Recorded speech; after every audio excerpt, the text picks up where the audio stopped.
Um, the hospital auditor, the Rodriguez family stipulated that the funds that they donated to the neurological clinic all be used to minimize patient sufferings. The clinic administration is clearly violating those terms since it has allocated nearly 1/5 of those funds for research into new diagnostic technology instead of letting that money flow directly to its patients. All right, so what is the hospital auditor saying? They're saying that this family,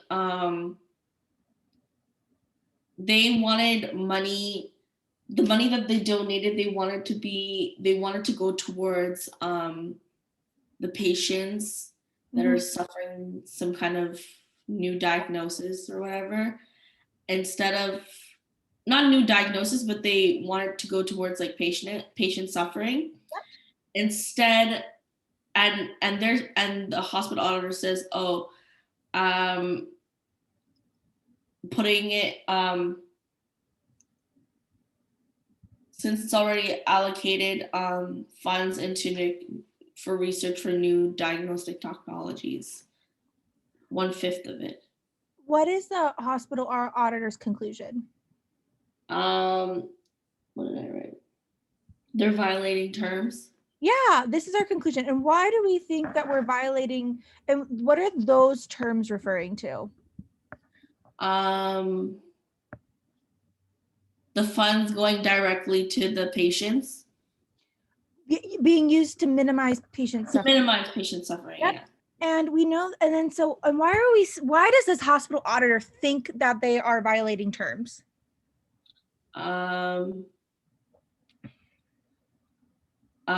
Because since it has allocated nearly 1/5 of those funds for research into new diagnostic technologies instead of the patients, with what the Rodriguez family wanted. They wanted it to go to the patient. Yeah, so they're saying like, hey, you're violating those terms of minimizing patient suffering because you're giving money to new diagnostic technologies instead of letting it flow just directly into the patient. Awesome.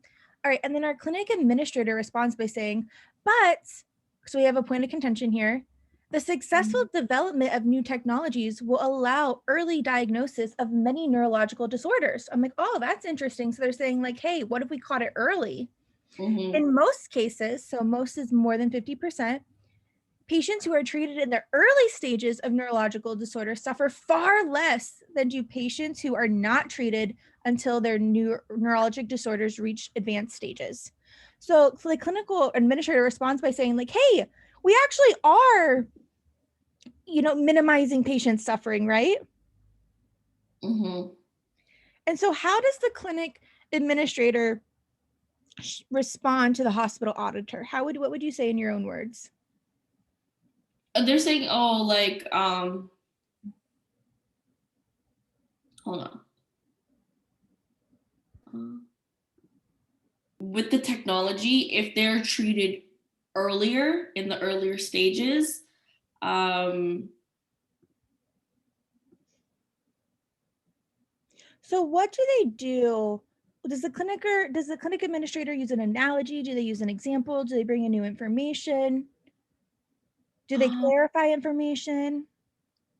Maybe they clarify it. Yeah, and first off, does the clinic administrator agree or disagree with the hospital auditor's conclusion? I think they're trying to, like, I think they disagree because the hospital auditor is saying, oh, like the money is going towards like this technology thing. And then the clinic administrator is like, oh, but with this technology, we can like catch it on early and we'll treat it early. And it's more likely that we'll need it for that reason than having to treat for people who are in later stages. Excellent. So let's go to our answer choices. So A says, demonstrating that the hospital auditor's conclusion, though broadly correct, stands in need of a minor qualification. Do we demonstrate that the hospital auditor's conclusion is correct? I don't think they have the same, they don't have the same. No, not at all. So A is a really bad answer. So you can cross that one off. B says, showing that the hospital auditor's argument fails to separate what is the case from what ought to be the case.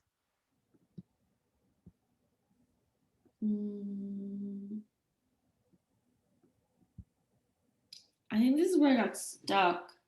Do we show that? What would be separating what is the case from what ought to be the case? The case being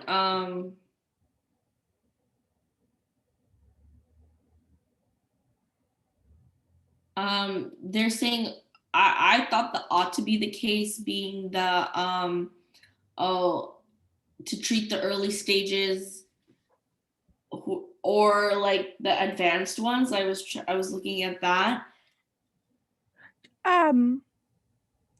Okay, but we're saying that does the clinical administrator show that the hospital auditor's argument fails to separate what actually is happening from what ought to be happening? Oh. Do we talk about is that how we go about disagreeing with the hospital auditor, by saying like, hey, you're not actually thinking about what is actually happening versus what ought to be happening? Okay, yeah. Yeah. So that's a no. No, yeah, we don't do that at all. Yeah, we don't show that at all in our argument.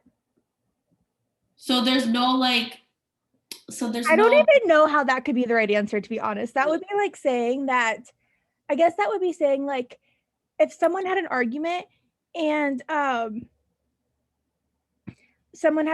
they said, yeah, like your argument sounds great and that ought to be the case. Yeah. However, this is actually what's happening. Yeah. That's when that answer would be correct. Okay. Like, yeah, in a dream world, that ought to be the case. However, that's not possible. And this is actually what's happening in that scenario. Okay. All right. What about C? Go ahead and read C. Reminding the hospital auditor in case at issue being told what to do is tantamount to being told how to do it. I don't know what tantamount is.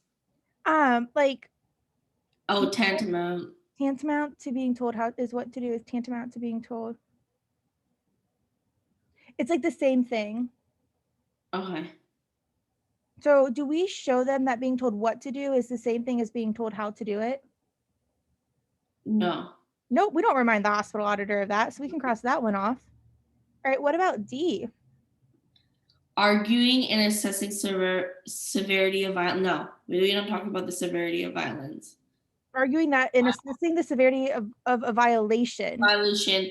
And motivating the violation. Oh yeah, no. A lot of people pick this one, but no, we don't say like, hey, we know what you're doing isn't what the Rodriguez family wanted, but think about the reason why we're doing it. I don't think a reasoning was there. Yeah, we don't play on those emotions. Exactly. All right. And so what about E? Reinterpreting a key phrase in the hospital auditor's argument so as to undermine an assumption underlying that argument. So because the process of elimination. And then the key phrase I think they try to use is like key phrases they try to use is the neurological disorder suffer. And then the clinic administrator is like, oh, but there's a difference between advanced stages and early stages. I think the key phrase is actually patient suffering. Mm-hmm. Oh, okay. Like, because it talks about we show like it doesn't have to just be directly to its patients, like to minimize suffering. We show that the new technologies, like we kind of show what other suffering could be, or maybe it could be also like what you said. Where is it? New diagnostic technologies. Mm-hmm. I think either of them, but yeah, essentially what we do is reinterpreting a key phrase in the hospital auditor's argument. Oh, reinterpreting the key phrase. Yeah, you're right. So the key phrase is like, hey, you're giving money to the new diagnostic technologies. We reinterpret that to show like what does it actually mean to give more money to new technologies. Okay. We explain why that actually matters. Yes. And so that is why E is going to be our answer. I think this is one that definitely a lot of people don't like E and they don't pick up on it, but you can Yeah. get there through process of elimination.